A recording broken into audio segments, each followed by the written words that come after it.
পা দিয়ে চেপে ধরে মেজর সিনহার মৃত্যু নিশ্চিত করেন ওসি প্রদীপ। এমনই ঘটনার বর্ণনা দিয়ে ওসি প্রদীপের বিরুদ্ধে পূর্ণাঙ্গ রায় ঘোষণা করেছেন হাইকোর্ট। রায়ে বলা হয়েছে, সাবেক সেনা কর্মকর্তা মেজর সিনহা মোহাম্মদ রাশেদ খান হত্যার মূল হোতা ছিলেন টেকনাফ থানার তৎকালীন ওসি প্রদীপ কুমার দাস।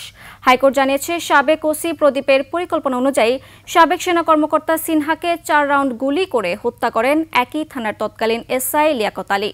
বিস্তারিত হাকিম মাহি রিপোর্ট। নায়াসিনামাইড ও স্যালিসাইলিক সমৃদ্ধ লিলি ফেস ওয়াশ যা ফেসের ডেড স্কিন সেল দূর করে দেয় দ্বিগুণ ফাস্টার ব্রাইটেনিং। সাবেক সেনা কর্মকর্তা মেজর সিনহা মোহাম্মদ রাশেদ খান হত্যার মূল হোতা হিসেবে টেকনাফ থানার তৎকালীন ওসি প্রদীপ কুমার দাসকে চিহ্নিত করে পূর্ণাঙ্গ রায় ঘোষণা করেছেন হাইকোর্ট। রায়ে বলা হয়েছে, যে কোনো সন্দেহের ঊর্ধ্বে প্রমাণিত হয়েছে মৃত্যুদণ্ডপ্রাপ্ত আসামি প্রদীপ কুমার দাস এই হত্যাকাণ্ডের মূল পরিকল্পনাকারী ও হোতা ছিলেন।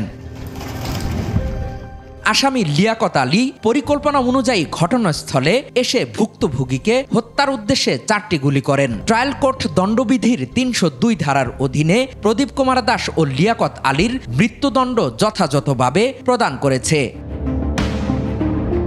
পূর্ণাঙ্গ রায় প্রকাশের পর দণ্ডিতরা হাইকোর্টের এ রায়ের বিরুদ্ধে 30 দিনের মধ্যে সুপ্রিম কোর্টের আপিল বিভাগে আপিল করতে পারবেন।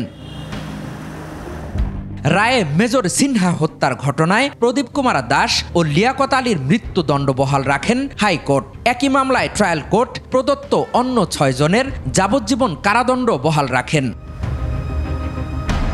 2020 সালের 31শে জুলাই রাত 9:30টায় কক্সবাজার টেকনাফ মেরিন ড্রাইভ সড়কে হত্যা করা হয় সিনহাকে। 2022 সালের 31শে জানুয়ারি এই মামলার রায় দেন কক্সবাজারের জেলা ও দায়রা জজ আদালত। এরপর গত 2 জুন এই মামলায় হাইকোর্টের রায় আসে।